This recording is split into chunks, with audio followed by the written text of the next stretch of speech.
En cette fin d'année 2022, nous avons procédé à une opération un peu particulière sur la station d'épuration de Carpentras. Il s'agit du renouvellement de 50% des membranes d'ultrafiltration. Elle date de 2010, l'année de mise en service de la station d'épuration.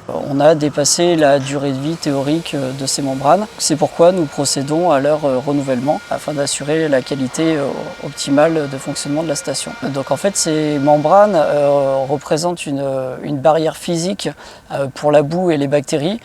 Et c'est grâce à celle-ci qu'on va arriver à extraire l'eau traitée produite par la station pour ensuite la rejeter au milieu naturel. C'est des fibres creuses qui sont revêtues d'une membrane en polymère micro-perforé. Elles sont disposées sur des racks sous forme de rideaux. Sur la totalité de la station, on a une surface membranaire de plus de 28 000 m². On a isolé les cellules une par une afin de pouvoir les vider, les nettoyer complètement. Réaliser des modifications de chaudronnerie car les nouvelles membranes sont sur des châssis un peu différents de ceux d'origine. Donc il a fallu réaliser des adaptations de chaudronnerie. On a ensuite pu remettre en place les nouveaux châssis avec les nouvelles membranes. On a remis en eau claire les cellules de filtration. Ce qu'on appelle des tests d'intégrité ont été réalisés afin de déterminer les éventuelles fuites au niveau des membranes, des raccords, etc.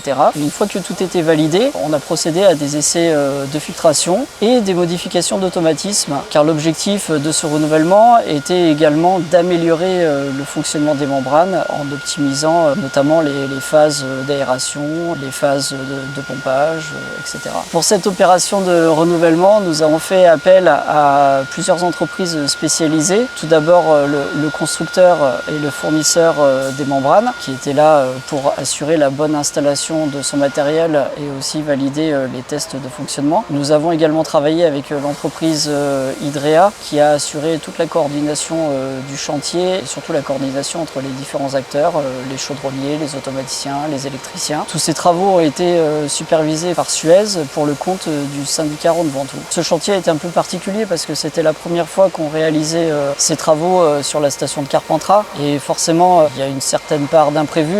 Donc la première semaine a été un peu plus compliquée quand on a réalisé le renouvellement de la première Ultrabox. Le renouvellement des suivantes a été rendu plus facile étant donné qu'on a pu s'appuyer sur l'expérience de la première.